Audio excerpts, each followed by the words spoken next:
Hi guys and welcome. On this video, we are going to discuss about credit score and more specifically, how a credit score range works. What is a good credit score? What is a bad one? And the difference between FICO and Vantage Score. It's always a good idea to check your credit score, but it can be difficult to understand the different ones available. The truth is you can actually ask for a copy of your credit score from each of the credit reporting bureaus, and you may find that they're actually different. When it comes to the scores you should be paying attention to most, they are FICO and Vantage Score, range between 300 and 850. But you'll find that there are a number of different variations of this too. In general, your credit scores are going to let any lender know more about you and what kind of risk you're going to be when it comes to paying your debt. If you have a higher score, you appear to be a lower risk. Now, it can be difficult to know what's going on with your score because there are so many. But they're extremely important for you to understand because of the weight lenders put on them. So how does credit score range work? If you have a credit score between 300 and 579, it's considered a very poor score. This type of credit score could be a result of many types of negative actions, like defaults, bankruptcy, and more. For these types of credit applicants, it can be more difficult to get credit at all, or it may require you to have a deposit of some type. If you have a credit score between 580 and 669, it's considered a fair score.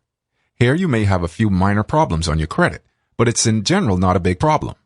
You might get credit. In fact, you're likely to get credit, but you're going to have a higher interest rate and you'll be considered subprime. If you have a credit score between 670 and 739, it's considered a good score. This is where most people are going to fall, and while you're going to get some of the better rates, you're not going to get the best, and you're not going to qualify for all types of credit. If you have a credit score between 740 and 799, it's considered a very good score. Here you're going to have people who pay nearly all their bills on time and keep their credit balances low. You're going to get some of the best interest rates, but not the best of the best. If you have a credit score between 800 and 850, it's considered a very excellent score. These are the people who can get absolutely any type of credit, and they can definitely get the top of the line rates for the credit that they want. When it comes to FICO scores, from the Fair Isaac Corporation, you'll have a range between 300 and 850. This is the one that's used by a lot of different lenders, and the usual optimum level is over 670. This will be considered a pretty good credit score, though you're going to need an 800 in order to get to exceptional levels. On the other hand, Vantage Score is another set of credit scores that a lot of lenders use. Designed by all three of the credit bureaus in conjunction, the newest version is the Vantage Score 3.0 model. It ranges between 300 and 850, just like the FICO score. But here you're going to look for a score of at least 700. A 700 score is a good one, and a 750 is an excellent score. It's important to note that the earlier version of the score ranged between 501 and 990 and gave letter grades from A to F. If you're looking for your FICO score, you can actually purchase it directly from myfico.com. Though you can get a free copy with your monthly statement from several different credit card companies. These can include Discover, First National Bank of Omaha, and Barclays cards. If you're looking for your Vantage score, you can actually get it for free using a range of different websites like creditkarma.com, lendingtree.com, quizzle.com, and credit.com. You won't get it with any kind of credit card though, so you'll either need to sign up for one of these or you can purchase directly from Experian or TransUnion. Now, let's discuss the differences to consider between FICO and Vantage Score.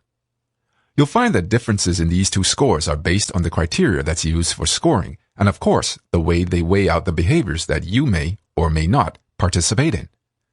Data that is too thin or even too stale could mean that you don't have a FICO score at all. You may be among the 28 million consumers that don't have one because you're going to need at least a single trade line for at least 6 months in order to get a score at all.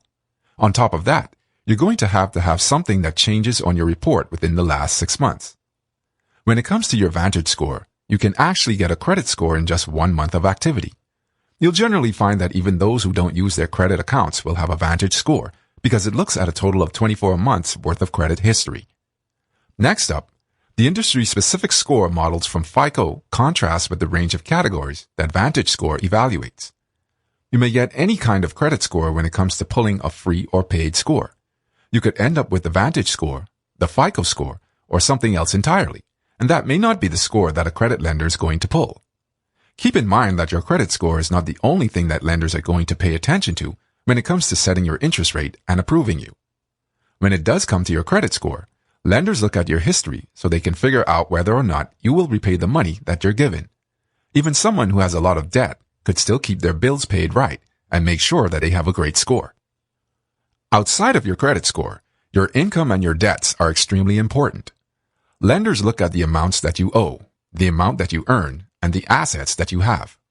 When it comes to your credit report, however, it won't tell the lender if you're able to pay off your debt. That's why they want to take a look at even more about your debts and your income. It also lets them know your debt-to-income ratio to figure out if you can pay that debt back. That's it for now. On our website, you can find more posts, as well as calculators and other financial tools. We would love to know your thoughts, so feel free to share them with us in the comments below. I hope you enjoyed it, and don't forget to subscribe to our channel on YouTube to get more free financial educative videos.